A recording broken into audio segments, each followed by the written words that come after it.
Author, inventor, and futurist Ray Kurzweil is out saying that humans were just a few scientific breakthroughs away from achieving eternal life. But unfortunately, right now, it's just not the case for everybody. Unlike other countries, death rates among middle-aged white Americans have been rising, not falling. Two Princeton economists recently studied the data. They came out with this conclusion, and they've got some common causes for it. They see the increased death rate being driven by an epidemic of suicides and afflictions stemming from substance abuse, and the big killers, heart disease, diabetes, which I think gets back to diet. Jim Frischling is back and also joining me now, Jillian Melcher, National Review reporter. I got to tell you guys something. I've been going back and forth to Montgomery, Alabama, which and listen, I'm not a slim guy, I'm not svelte, but we do have something of an obesity epidemic, particularly in certain parts of this country, that I think has economic ramifications, among other things, Jillian. Sure, but if you look at this study in particular, what it's saying is that these are preventable deaths. It's people who are killing themselves either through suicide or killing themselves slowly through alcohol abuse, through addiction. So I think the good news is it's preventable. The bad news is it's not being prevented within this particular subset. But I think we're killing ourselves with diet also, though. I mean, the self-onset diabetes is a massive, massive problem. But even with kids, I think those numbers are going to go even further down. You know, we're going to retard all the amazing. I mean, our death rate was like 40 years old at the turn of the century in 1900. We could be at 100 years old really easy, I think, if we tweaked a few things. Well, mortality rates have extended dramatically over the last few decades. But the point you're raising, I believe, I don't think it's a lifestyle issue. Sorry, it is in some ways a lifestyle issue. My bigger concern is just the genetically modified foods. And that's a hot topic across this country. But I don't believe... You think GMOs are the reason? No, again, lifestyle, I'm putting as number 2. Okay, but I don't think the average... Can we do some full disclosure? You're a guy who has a steak and a beer every night. And the scotch. Okay, you said full disclosure. I'm being honest. So for you, it's more GMO than a steak and a scotch. It's a lifestyle, and it's the GMOs. I'm saying the average American male that weighs about 30 pounds more today than they did 20 years ago. I don't believe they stopped going.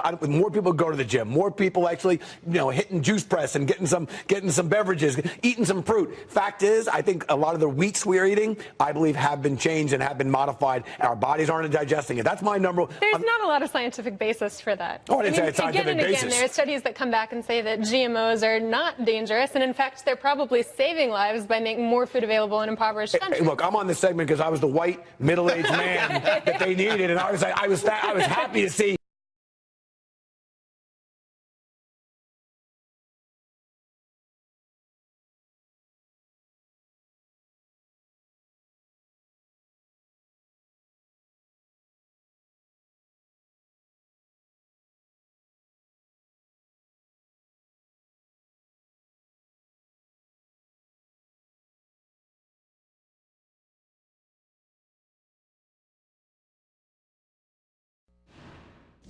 We have some breaking news. It's from Ohio, where CNN projects that voters will say no to legalizing recreational marijuana. It is an issue that came up in last week's presidential debate. Ohio Governor John Kasich says he doesn't favor it, and here's why. Sending mixed signals to kids about drugs is a disaster. Drugs is one of the greatest scourges in this country. I've spent 5 years of my administration working with my team to do a whole sort of things to try to rein in the problem of overdoses. A shocking new study says the problem of drug use, alcohol, and mental illness has gotten so severe that for the first time in any first world country, the death rate for white middle-aged people is on the rise while it's declining for blacks and Hispanics. It is a finding that stunned researchers and has implications for the election and the candidates on the campaign trail. Joining me now is Dr. Drew Pinsky. Dr. Drew is an addictionologist and host of HLN's The New Dr. Drew. Also here with me, Bob Beckel, CNN political commentator and author of I Should Be Dead, My Life Surviving Politics, TV, and Addiction. Now you see why we have you both here. But Dr. Drew, I want to start with you. You know, for the first time, experts like you have known, for a long time I should say, have known that there is a big problem out there with drugs and alcohol addiction and mental illness. We talk about it on your show and on this show all the time.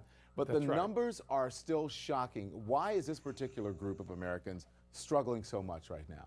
Well, there's 2 points to be made. I mean, one is this is not a surprise to someone like me. I've been saying for anyone that will listen, that there's a tsunami coming of these kinds of problems, that the overprescribing of opiates and benzodiazepines, the inadvertent overdosing, the mental health issues around these phenomenon are staggering and absolutely commonplace. You add to that the economic stressors that people are experiencing, and that those two together seem to be the alchemy necessary to create these staggering numbers. Precisely why this is happening and why so intensely has yet to be worked out.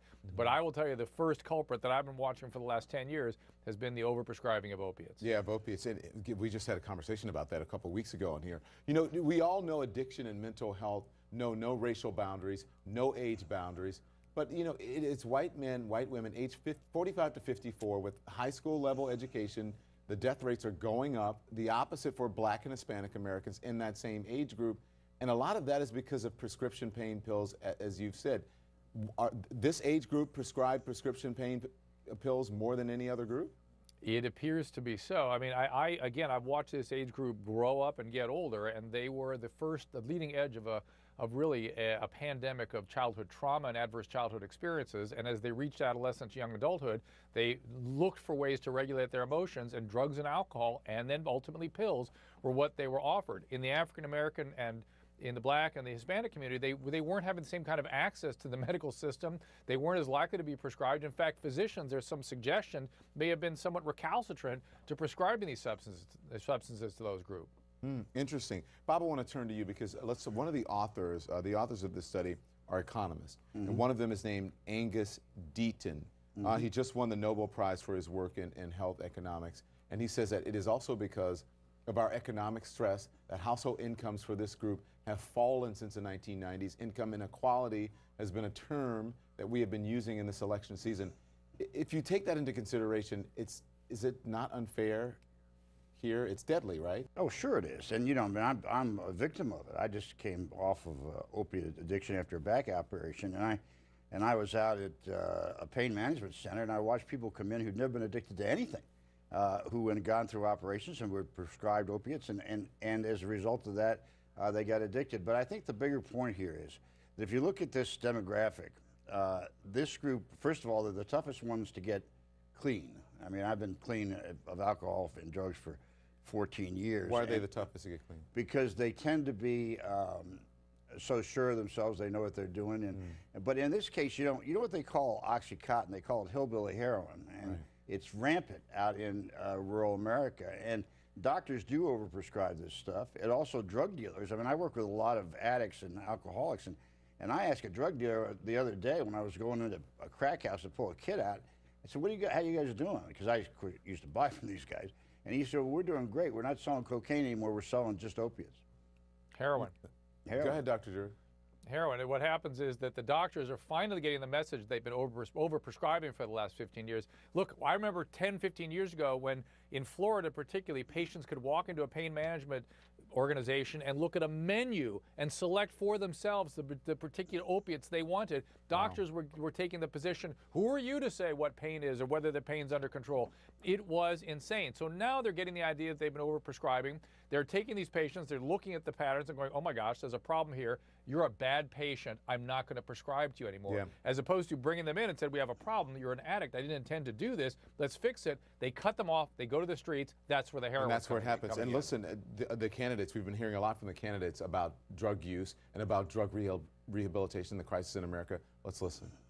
When I sat there as the governor of New Jersey at his funeral and looked across the pew at his 3 daughters sobbing because their dad is gone, there but for the grace of God go I.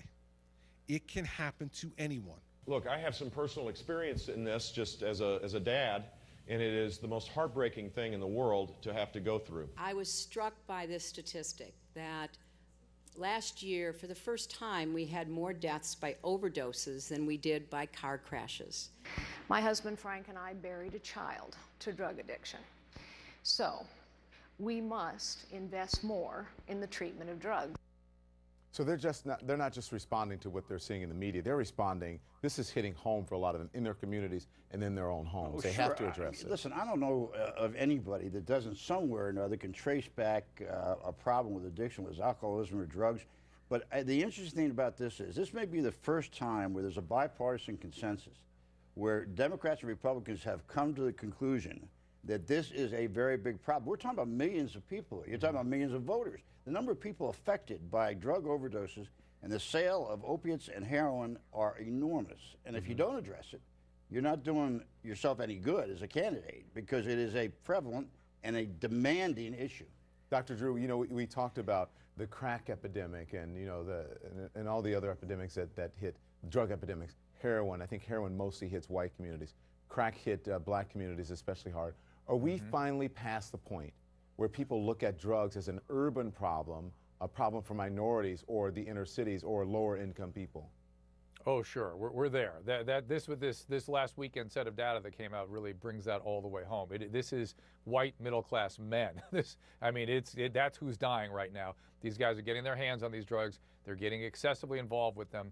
And there's another issue here. A lot of people talking about treatment and what we ought to do, but no one is really talking about what that treatment ought to be.